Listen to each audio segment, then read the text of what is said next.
Thanks so much for making our tails wag by watching this guest interview from Arden Moore's Four-Legged Life. Four-Legged Life. Make sure to subscribe so you're up to date with all of our Four-Legged Life content. Four-Legged Life. Four-Legged Life.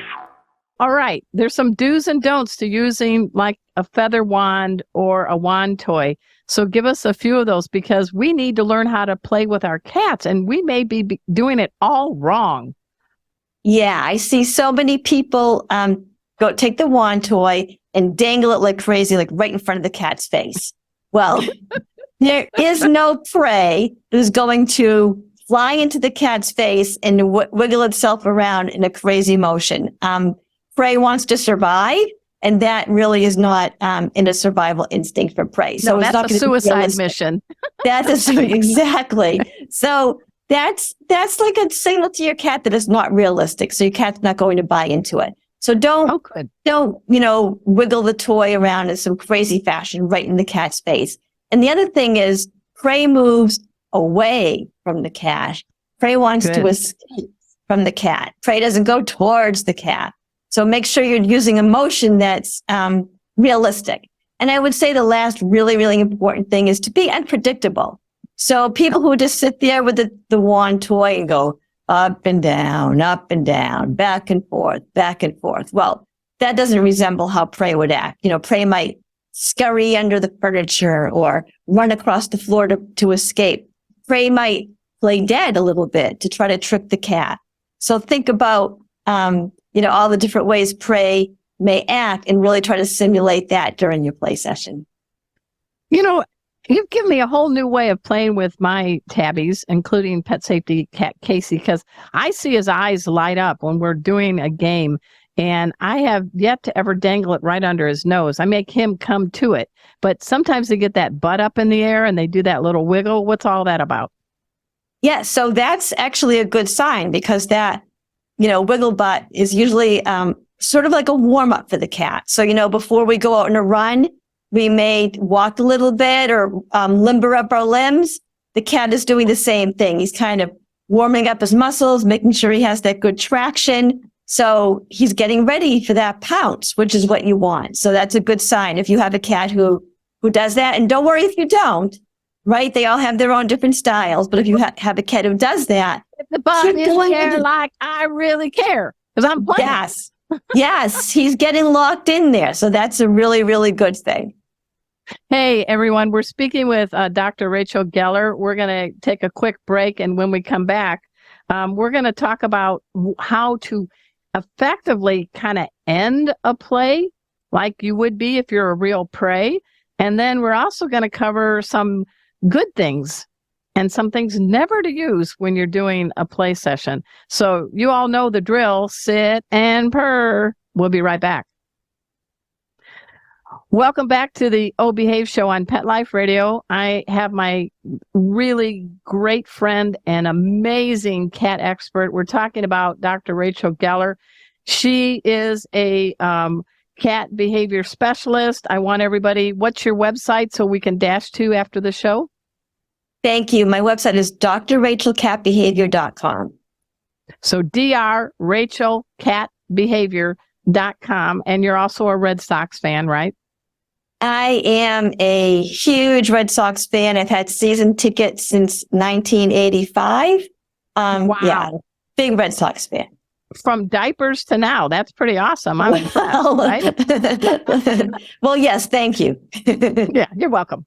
Well, you give ageless advice. So let's dive in about how to wrap up a play session. How long should it be?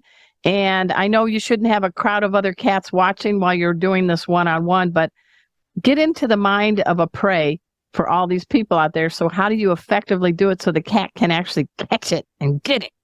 I love this question because people will say to me, oh, I played with my cat for 2 hours and she still wasn't tired out. Well, if you don't end the session properly, no matter how long you play, your cat's going to still be revved up and looking for that capture. So the idea isn't to tire the cat out. The idea is, again, to simulate a hunt. So when you're ready for the session to end, and think about, 10 to 15 minutes, that would be like the normal amount of time that a cat would hunt if the cat were living outside. So about 10 or 15 minutes, You don't just want to say, oh, well, will you look at the time? Session over, flop down the wand and walk away. No. What we want to do is, remember, we're simulating a hunt. The prey is getting tired. The prey is getting injured. The prey is dying. So slowly wind the game down, slow it down, and let your cat have that last one final super duper juicy capture. Let him physically feel that capture between his paws or between his teeth, however your cat likes to capture, and then follow the game immediately with a treat that you know your cat really loves. If your cat's on a special diet, it can be a portion of the cat's regular meal. It can be the prescription food. It can be any type of food that, you know, your cat enjoys. It can be some yummy super duper treat that you reserve for the play sessions, but follow that final capture with the food. Now your cat has completed the hunting sequence. The food is a natural signal to the cat that the hunting sequence has been completed. He feels good. He's a proud conqueror. He is king of his castle. She's queen of her territory. Feeling great. Feel good chemicals being released. You're part of the game. And now she's ready for a well-earned nap. So, you know, for all those problems that people talk about, aggression, biting, you know, if you redirect to play, it's a positive way of solving that problem. And now that need is satisfied and the cat is calmed down.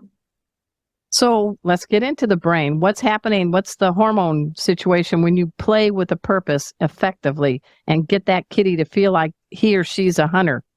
Yes, you're releasing all those feel-good endorphins, those feel-good chemicals. So I'm a big runner. Probably your listeners don't realize this, but I've actually run and finished 11 Boston marathons. I love it. So, and I feel great, right? When I'm running, I'm getting all those chemicals going in my brain. I'm feeling super duper. Your cat's the same way. So think of something that you like, that you enjoy. When you're doing it, you're really feeling good. You're feeling satisfied. You're feeling rewarded.